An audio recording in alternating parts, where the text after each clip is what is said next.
POCSO നിയമപ്രകാരം പ്രതിചേർക്കപ്പെട്ട തൊളിക്കോട് മുസ്ലിം ജമാഅത്ത് മുൻ chief ഇമാം ഷഫീഖ് അൽ ഖാസിമിക്കെതിരെ പീഡനത്തിനിരയായ പെൺകുട്ടിയുടെ മൊഴി. ശിശുക്ഷേമ സമിതി നടത്തിയ കൗൺസിലിംഗിലാണ് പെൺകുട്ടി ഷഫീഖ് അൽ ഖാസിമി പീഡിപ്പിച്ചത് തുറന്നു പറഞ്ഞത്.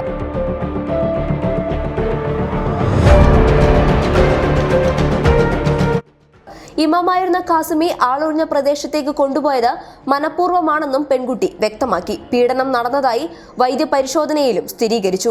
റിപ്പോർട്ടും മൊഴിയും ശിശുക്ഷേമ സമിതി പോലീസിന് കൈമാറി. പെൺകുട്ടിയുടെ രഹസ്യമൊഴി ഉടൻ രേഖപ്പെടുത്തും.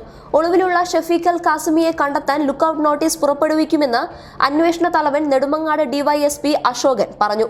പ്രായപൂർത്തിയാകാത്ത പെൺകുട്ടിയെ കാറിൽ കയറ്റി വനപ്രദേശത്തേക്ക് കൊണ്ടുപോയി ലൈംഗിക പീഡനത്തിന് ശ്രമിച്ചുവെന്ന ആരോപണത്തിലാണ് ഖാസിമിക്കെതിരെ വിതുര പോലീസ് കേസെടുത്തത്.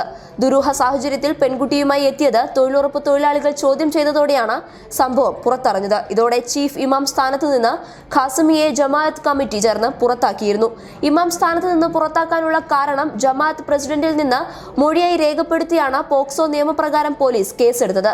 മുൻകൂർ ജാമ്യത്തിന് ശ്രമിക്കുന്ന ഖാസിമി കീഴടങ്ങിയേക്കുമെന്ന് സൂചനയുണ്ട്. News desk public Kerala.